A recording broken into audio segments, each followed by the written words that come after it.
Hey, it's Molly. Welcome back as we take a look at the Aquarius Full Moon chart, exact on August 9th, 2025 at 3:54 a.m. That's Eastern Time. So be sure and adjust for your location.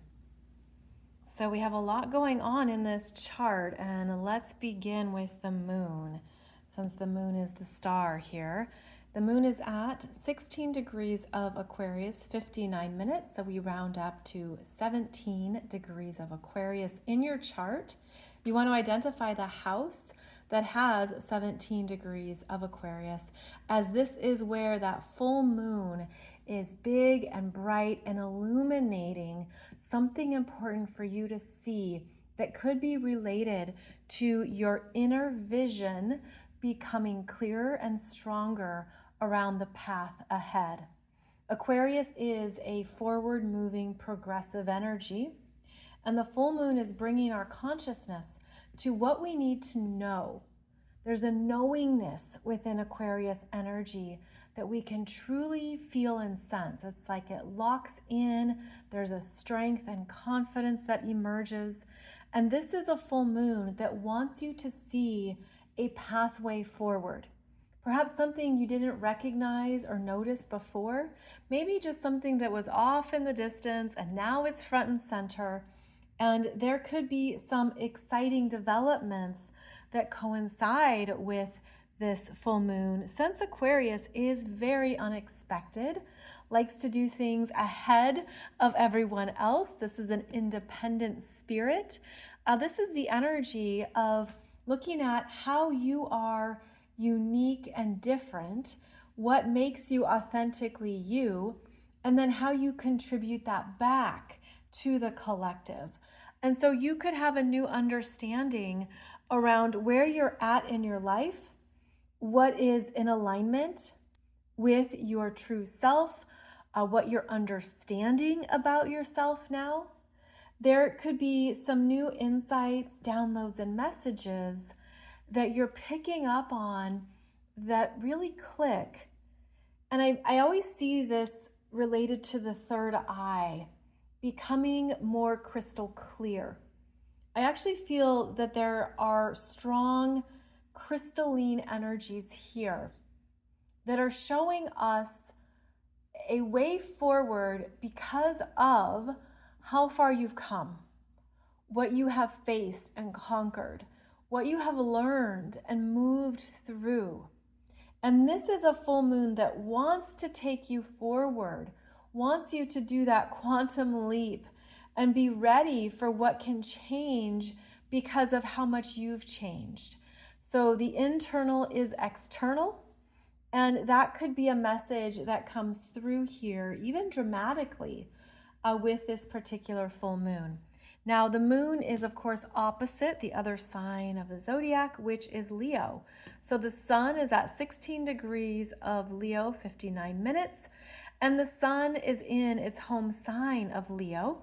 This is when the energy of Leo is the strongest. And I also want to mention how we're playing or working with here the fixed signs and the middle degrees of the fixed signs, which are connected to world points.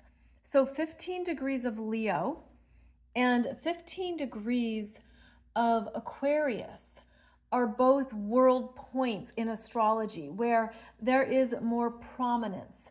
Something is seen and elevated.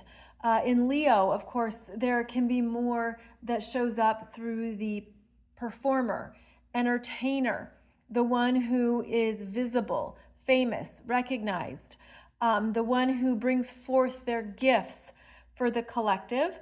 And in Aquarius, this is the groups, the audience. This is what the people want, what the people are discussing and thinking. This can certainly be related to the internet, social media, any kind of bigger systems that are speaking, that are talking, that are very active. So this particular full moon is working with two world points, because even though the world points are at 15 degrees, this 16, 17 degree full moon has just moved past that 15-degree mark, of course, and is still within orb of those world points. So these are also known as the cross quarters and the midpoints between seasons. Coming back to the sun is in the fixed fire of Leo when summer in the northern hemisphere tends to be the strongest, the most heat, the most warmth. I know that in parts of the US we've had a very intense heat wave moving through. All of this is typical for Leo season. And the sun in Leo is meant to bring you back into yourself, what you desire, what resonates deeply with what you desire to create. This is also the energy of connecting the heart and one's personal will in order to feel that confidence in shining your light and blasting it out into the world.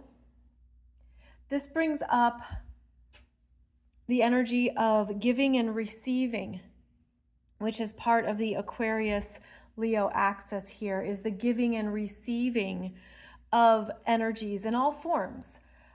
In Aquarius, an air sign, it's what you're thinking, considering, discussing, pondering, socializing, people you're hanging out with, and do they really resonate with who you are?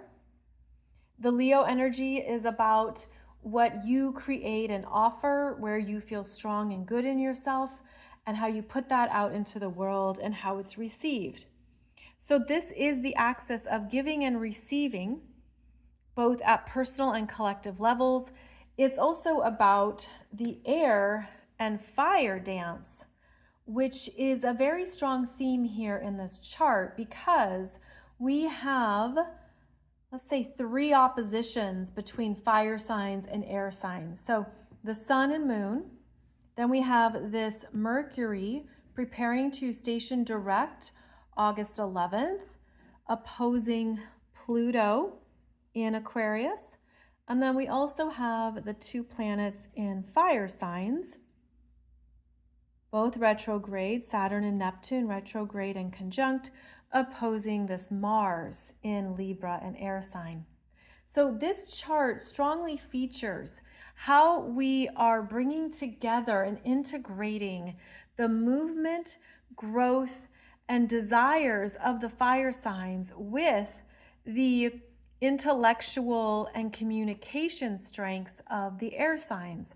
So during this particular full moon, you could feel quite inspired to put something into action that pertains to where you're going in the next dream. Aquarius is commonly referred to as the sign of our hopes, dreams, life visions, all that exciting stuff. It's the vision board coming to life. And there could be some very cool understandings around a new dream, a new way to manifest or move ahead based on what this moon is interpreting and receiving.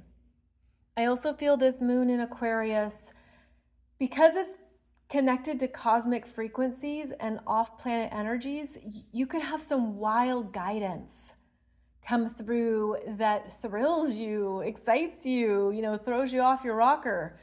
It's that kind of zingy-zangy energy here that is pulsing through the cosmos during the Aquarius full moon. It's meant to change things up. You're meant to see something differently, and you're meant to feel empowered by the shifts and changes. Now, because we have these strong oppositions, there could be something that you're fighting or resisting. There could be a sense of, well, I have this idea, but what do I do with it? Or I know what I want to do, but how do I really ensure I have all the necessary information and details? So the push-pull is strong here in this chart.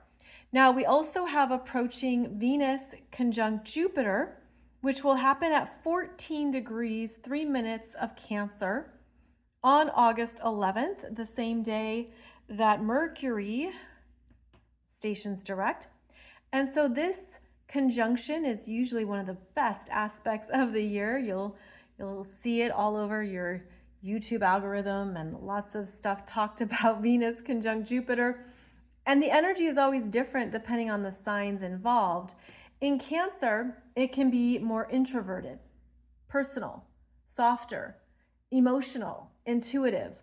Depending where you have 14 degrees of Cancer by house is where this energy is amplified and deeply felt.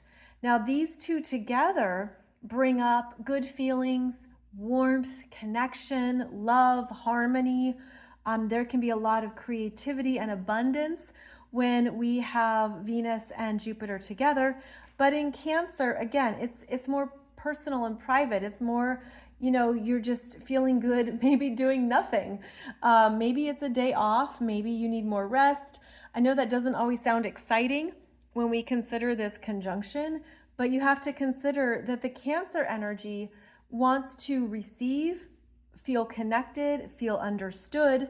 And so this could be something happening in your home, in your family, inspiration to make a favorite dish in the kitchen. Again, this is something that might be felt in your personal world and other people aren't aware of it, but it's certainly a beautiful energy. So make the most of it, however it shows up for you. Also important to note that as they both move ahead in Cancer, they start to trine the North Node, which is moving retrograde, 19 degrees of Pisces here. And so that sends the energy into the North Node, which is what we are developing, welcoming, and strengthening through the Pisces energies of trusting our intuition, what we need to let go of and move away from. This can bring in a higher knowingness of what you've been learning and understanding on your path. This can certainly support doors opening as this Jupiter and Venus in Cancer trine the North Node, connected to fated developments, exciting opportunities, new things that show up through divine timing. Very supportive, beautiful energies. So I'm also looking forward to that trine being exact, which will happen in early September at 18 degrees, at least for Jupiter. When Jupiter gets to 18 degrees of Cancer, then this North Node will also be at 18 degrees of Pisces. So I feel that it's connected to whatever this conjunction brings up. It leads into more happy, cheerful, positive developments into early September. Now, another big energy in this chart is, of course, the fact that we have a beautiful Air Grand Trine occurring. And that is with this Mars at 1 degree of Libra, trining Pluto, 2 degrees of Aquarius, trining Uranus at 1 degree of Gemini. And you see how that makes that triangle? It's called a Grand Trine in the air signs. All 3 air signs are connected and in an important conversation that's triggered by this Mars entering into what are we gonna do? Mars is about taking action, but in Libra, he has to talk about it first. And he can overthink it and wonder, should I do the thing? Should I not do the thing? What are the pros and cons? There's a desire to be fair, to consider other people, to communicate, and also make sure that he's taking in other perspectives. But as Mars makes this grand trine to the outer planets, there is more of a push here, but it's a welcome push, a harmonious push, to consider the long-term benefits. What could come of this, and why am I being so inspired? And to think about this beyond just the everyday, but to look at how this might be a change that I'm ready for. This could be a life choice or transformation. This could be an exciting opportunity or development, and Mars is aware of taking the action, but with the Libra energy, he needs time to ponder it. Now he's also opposing the two planets in Aries, Saturn and Neptune, both retrograde. And this sets up a potential conflict, struggle, a sense of, well, if I choose this, what about them? Or if they do this, what about me? It brings up even your own personal inner struggle between what I want versus what other people expect of me or what other people need from me. And that's what this Mars is considering. He's thinking about the others, which is what he does in Libra. He seeks the peace and harmony and wants everyone to be happy, which, of course, as we know, isn't how things always play out. And so I feel that Mars could be struggling to choose himself with this lineup. But with the energies going to two planets in Aries, these are the long-term influences that are saying, choose what you want as you're creating your new version of self, this higher understanding of who you are in this lifetime. Choose what you want, embrace the new self-concept and self-identity that is coming together, even if it feels like it is not fully developed yet. So this Mars could have some pushback from other people around the choices he wants to make. I have a separate video for you about the Air Grand Trine and Kite configuration here, since this is the Air Grand Trine and then it leads to the Kite. The Kite is when there's the sextile here. Pluto in Aquarius is sextiling these two planets in Aries. And then Uranus in Gemini is doing the same. And it creates the liftoff point for the Kite, which is the apex point and the important energy that's meant to be, in this case, trusted and followed. And so it brings our attention to the early degrees of Aries in our charts and how we're meant to choose ourselves. Choose what you want, especially for the long term. And take a long-term perspective with Saturn here. Having support from Pluto. Having a desire for change from Uranus. Yet having the opposition from Mars and Libra, which could be, again, considering, well, not everyone's going to be happy. Not everyone's going to like this. And so that can be part of that internal struggle. But again, Mars is receiving support as well from Pluto and Uranus. So there's a lot going on here.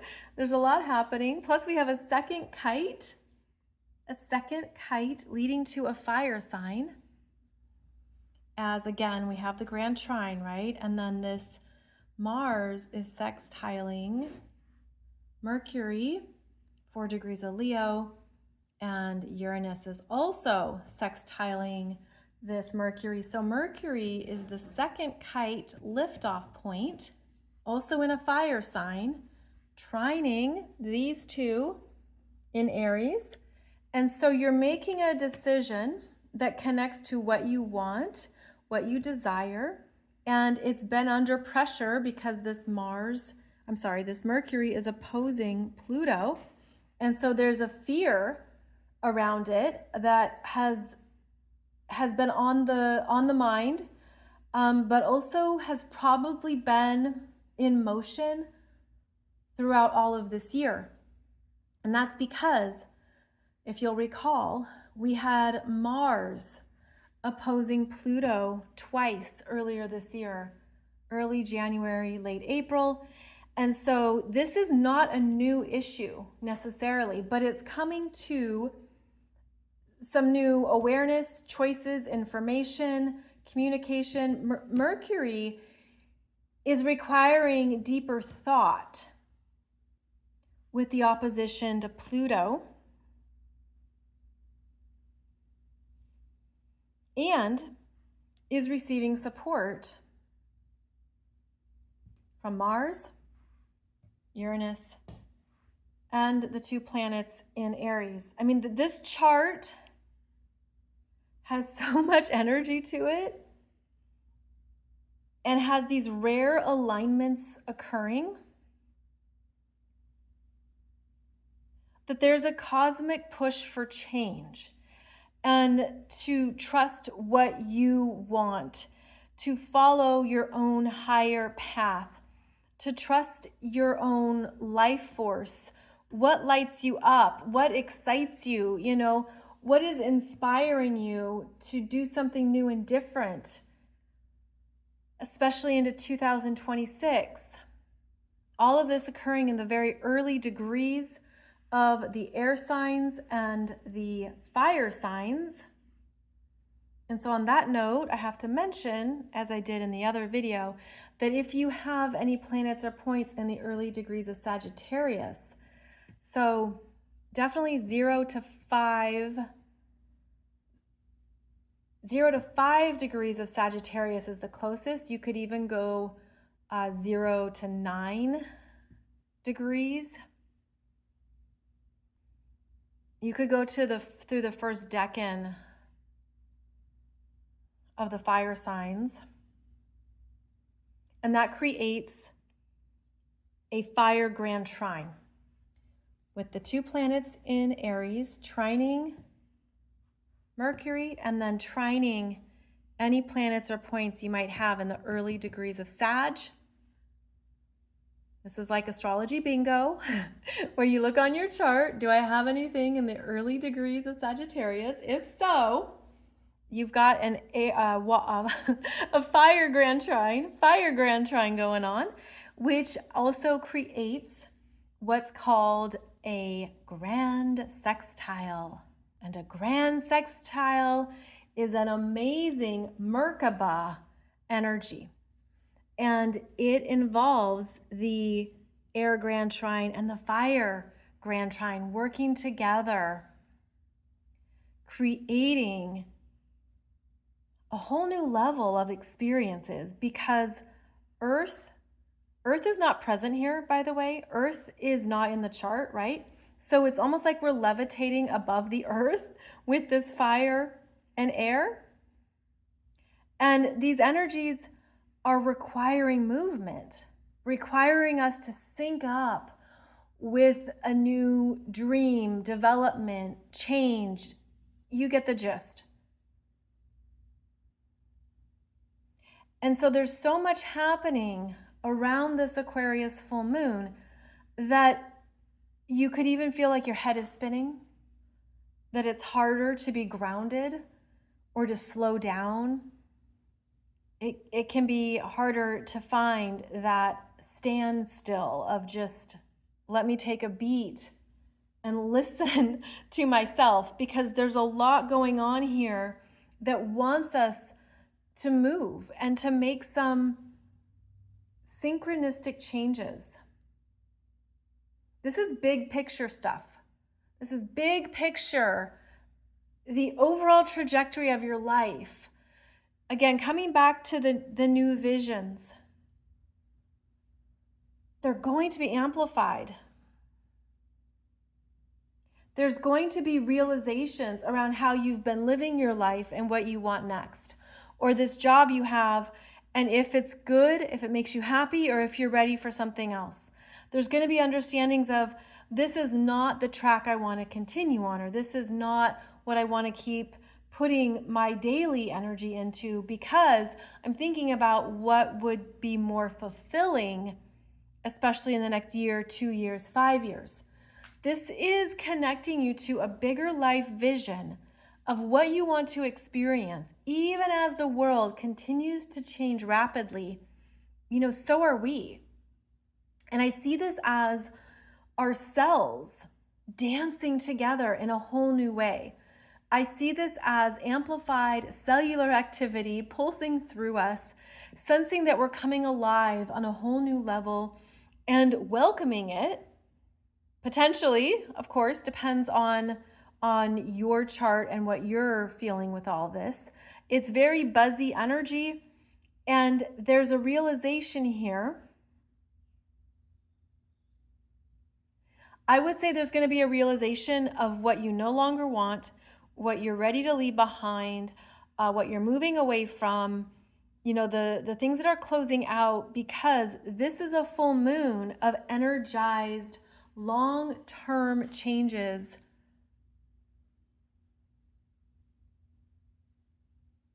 And then as the full moon moves on, you know, these outer planets continue to dance together.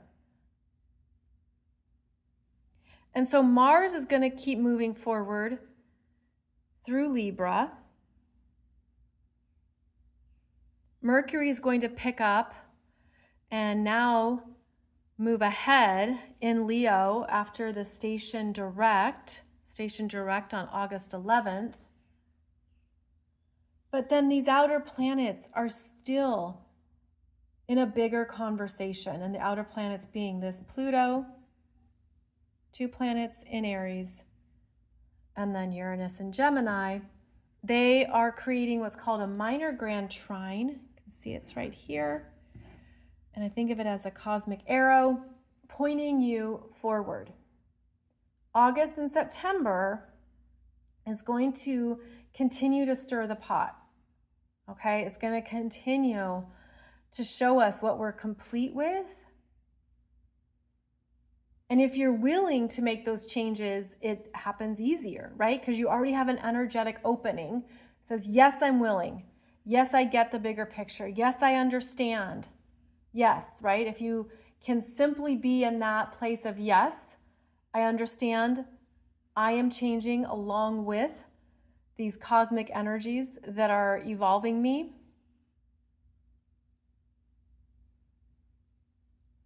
Because there's so much happening here in the middle of August, but then we go 2 weeks ahead, which will be the Virgo new moon at 0 degrees of Virgo, and that's the beginning of eclipse season, and we have eclipses in September. So I actually feel like August has strong eclipse energies in play.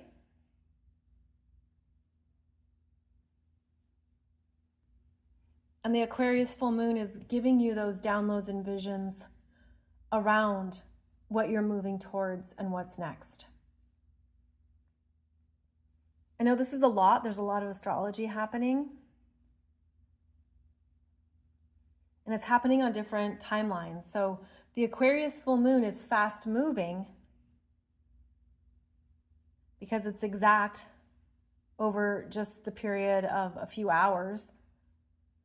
The Air Grand Trine is actually in play for 4 and 5 days with Mars. And then the outer planets are in this minor Grand Trine for about a month. So there's different timelines all showing up here in August. And it's interesting because I think that the synergy, or what's uniting all of them, is that we're starting new chapters, and it's going to be abundantly clear around the Aquarius full moon what is changing and what is evolving for your best and highest good. I know this is a lot. I know it's a lot, but I hope this makes sense, and I hope it's something that you can look at and track in your own chart. So let me break it down. Again, you want to look at where you have 17 degrees of Aquarius. This is where the full moon is illuminating something important for you by house. This is for everybody. You don't have to have any planets or points at 17 degrees of Aquarius. And then the other very active points in the chart here in August are the early degrees of the air and fire signs. No earth in this chart. And then 14 degrees of Cancer is also important energy here, the middle of August. So there you go. Happy Aquarius full moon. And I'll be back with another one of these astrology chart videos soon. Thank you so much for joining me as we went through this more elaborate chart, but I hope it helps you understand what you're ready for and what to expect.